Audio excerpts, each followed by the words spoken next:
What's up, Much Music? Georgia here with Canadian Inuk singer-songwriter Elisapie. How are you? I'm very good, and you? I'm good. I'm so excited to chat. I really want to talk about your upcoming album, Inuktitut, coming out September 15th. How long was this album in the works for? Oh my. Well, I finished it 2 years ago. Yeah. In December. Okay. Because it's a cover album, Yeah, right? yes. So I'm getting all the music rights from the artists that we had to ask the Right. publishers. Takes time for Publishers, actually. It's not necessarily the artists that were complicated, it's the publishing. So it was a little bit complicated. So we gave ourselves a whole year. December to December, once the album was done. So it's been sitting there just waiting for all the release rights. So we took the time. So I'm very ready for people to hear the whole album. Calm before the storm. Oh yeah, for sure. Well, I want to get into your background a little bit. So you're born in Salute. Salute, yeah. In Nunavik in northern Quebec. Not Yes. Nunavut, but Nunavik, Inuk yes. community. Northern region of Quebec. So your music strongly reflects, your culture, language, territory. So tell us why it's so important, for you to use music as a way to, preserve culture, carry on tradition. I think we've always been evolving. I think sometimes people think, Inuit are like this, they were like this, they're still like this. I'm like, no, if you think about it, we've been very creative in the way we live. We've had to adapt, and we were very into creating things. I mean, we made houses out of snow. We made what we call kayak now, but it's kayak. So I think we've always been very innovative. So I think music is kind of like that too. I think we are not afraid to, sometimes we want to be put in this little Like a box. square, like a box. I'm like, no. Yeah.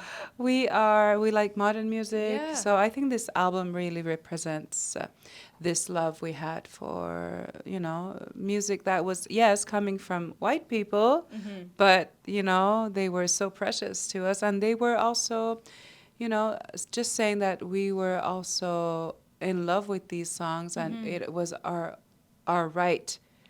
These songs were also ours as they were the rest of the world. Totally, right? So, absolutely. yeah. It's a cover album. Lots of 1960s to 1990s. You got rock and roll, the pop classics. Yeah. So in your native language, which is Inuktitut, what influenced this idea of creating like an album that, brings you back to your roots and all encompassing, like something you can give back to your community in your language? It was even more, not so much to the roots, but to the roots in a sense, were to my family, Right.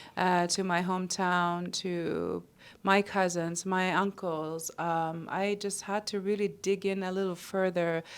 I thought I was going to make this album. Like I said, okay, I'm going to do this cover album I've always wanted to do. Easy, no problem, no stress. I'll just release it just for me. It's for my family. And then it got much bigger because I realized behind a song like Heart of Glass, it's not just dancing, it's memories.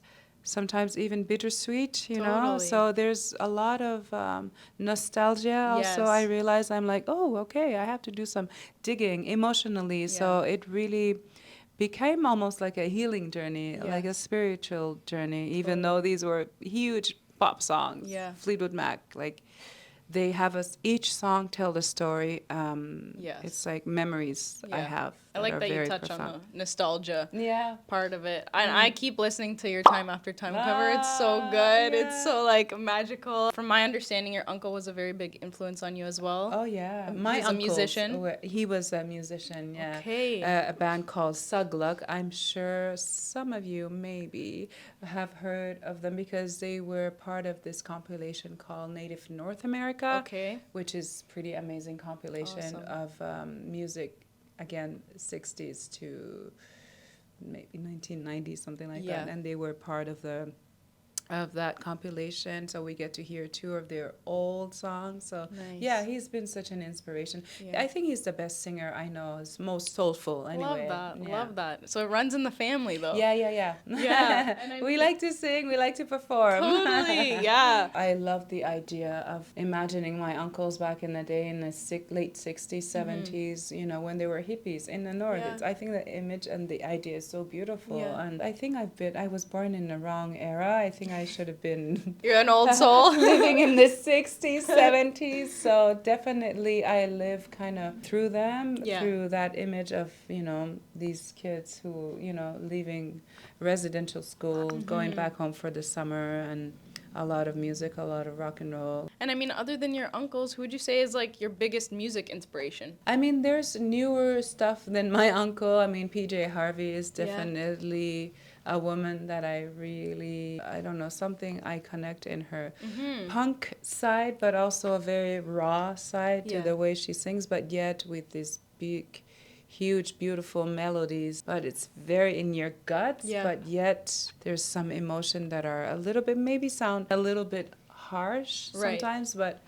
something in there, that the emotion I love. It's like, Who would you say is maybe like a Canadian artist that's one of your favorites? Oh my God, Canadian. So many icons. Many of them. I mean, I got to meet Jim Cuddy a while ago, and I got to sing with him because I used to play his music, Blue Rodeo, on my radio show in the North for so long, and I was so in love with him. And then I got to meet him. Yes. And then 3 years ago for the jazz festival in Montreal, they invited me to sing Lost Together. I was like, what? No, I can't. And then I met Greg, and then it was like, it's the sweetest people. So I'd say Blue Rodeo, just because they have been such, I think, role models for bands and human beings, artists, because they're just so very genuine and beautiful people. But for sure, Neil Young is, again, oldies, again, Indigenous artist, Buffy St. Marie is definitely my queen. Your sound specifically is so unique and so beautiful. If someone were to ask you, though, how would you describe your sound? Oh, I can't. It's like hard to explain. It's very hard. It's still, I mean, I've been making music for almost 20 years now, and I still don't have an idea. I think I'm a very emotional. That's a good one. Emotional singer. I mean, it has to feel real, like really feel it, or else I'm not gonna want to go tour and sing these songs. So they have to be very coming from a very like real internal, place, or else I just can't really fake it, right? That's a good word to describe, emotional. Your discography as a whole, I was looking through your music, and you sing in 3 different languages: English, French, Inuktitut. Of course, Inuktitude is my first language. I think I'm exploring it in a way that's also fun, because I felt limited because I didn't have a whole lot of people to look up to except my uncles. And I think the fact that I'm exploring Inuktitut more and more, I feel there's a lot more freedom to really find a way in the rhythmic, in the melody, to play with the words in Inuktitut is become great. And also exploring it with very modern music or contemporary music anyway. And English it's Bob Dylan. It's home for me. Right. Oh yeah. Looking at all your albums as a whole, you honestly touch on different genres as well. Like you do rock, you do folk, you do pop.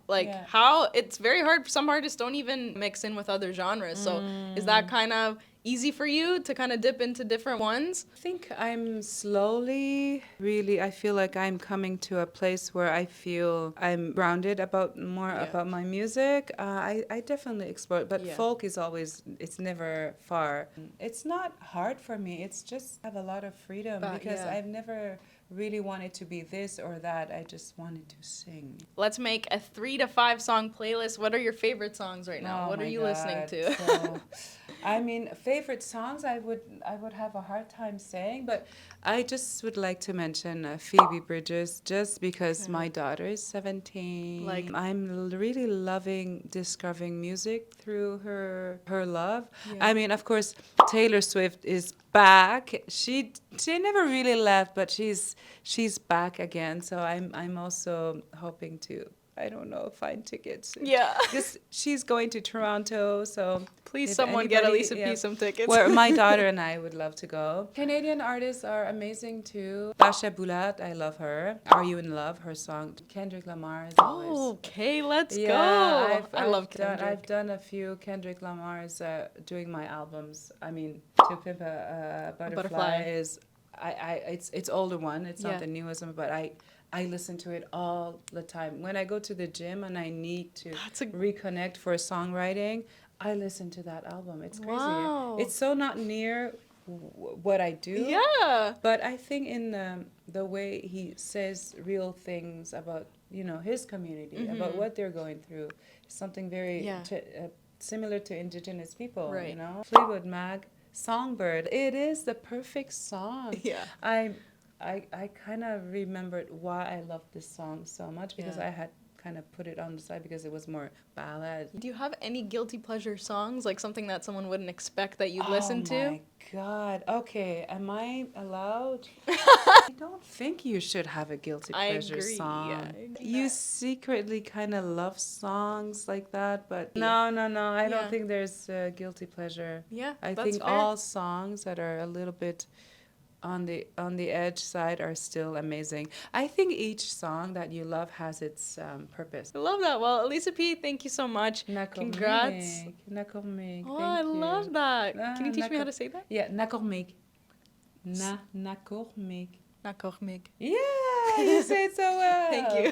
Thank you. Congrats on your album, everything. Thank you. And see you in March. We'll be here for our show in Toronto. Okay. But we're touring, and then by March we'll be in Toronto, TD Hall, Okay. Music Hall. Yeah. Beautiful. Thank you so much and much love. Bye. Bye, guys.